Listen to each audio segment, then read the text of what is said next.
ఈ సాంప్రదాయబద్ధ పార్టీల వల్లే దేశం నాశనం అవుతుంది. 40 ఏళ్ల నుంచి టీడీపీ ఉంది. ఏం చేసింది? 4 సార్లు ముఖ్యమంత్రి అయ్యారు చంద్రబాబు నాయుడు గారు. ఏం చేశారు? అమరావతిని గెజెట్లో నోటిఫై చేయించడం కూడా రాలేదు దానివల్ల.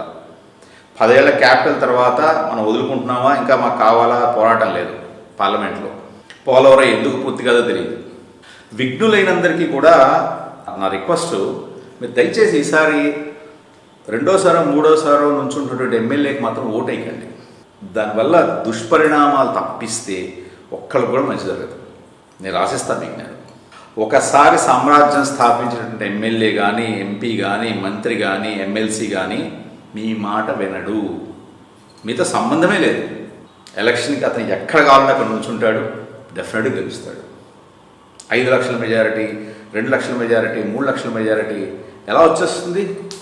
మళ్ళీ బయటకు వచ్చిన తర్వాత అందరూ తిట్టుకుంటూనే ఉంటారు, నేను వేయలేదు ఓటు, నేను వేయలేదు, ఎలా గెలుస్తారండి ఓట్లు లేకుండా?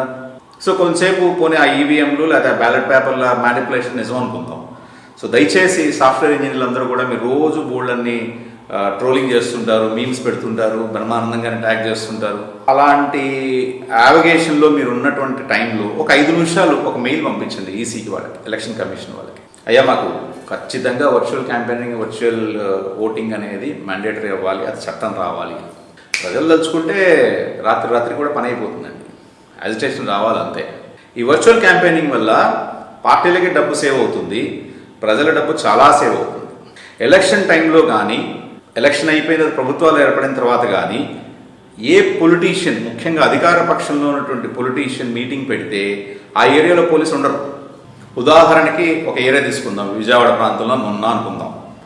నున్న ప్రాంతంలో అధికార పక్షానికి చెందినటువంటి నాయకుడు కానీ, పెద్ద నాయకుడు కానీ, ప్రతిపక్షానికి చెందినటువంటి పెద్ద నాయకుడు కానీ, కేంద్రానికి సంబంధించిన నాయకుడు కానీ వచ్చి మీటింగ్ పెడితే ఆ పోలీస్ స్టేషన్ ప్రాంతం అంతా, ఆ పోలీస్ స్టేషన్ ఎంత పరిధి అయితే ఉంటుందో ఆ పరిధిలో వాళ్ళందరూ కూడా వాళ్ళకి ఏం సమస్య వస్తే ఆ మీటింగ్ అయిపోయిన ఒక 2 రోజుల వరకు వెయిట్ చేయాలి. సిఐ గారు దొరకడు, ఎస్ఐ గారు దొరకడు, కానిస్టేబుల్ దొరకరు, ఎవరు దొరకరు.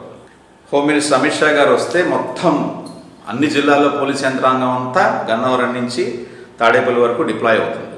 పోలీస్ డిపార్ట్మెంట్ని 3 భాగాలు చేసుకోవచ్చు. అది మాట్లాడితే నువ్వు ఐఏఎస్ఆ, ఐపీఎస్ఆ అని అడుగుతారు మమ్మల్ని. బుద్ధి జ్ఞానంతో మాట్లాడడానికి ఐఏఎస్లు, ఐపీఎస్లు అవ్వాల్సిన అవసరం లేదు కదా. కాస్త విఘ్నత ఉంటే చాలు, ప్రజల కష్టాలు చూసి స్పందించే మనసు ఉంటే చాలు.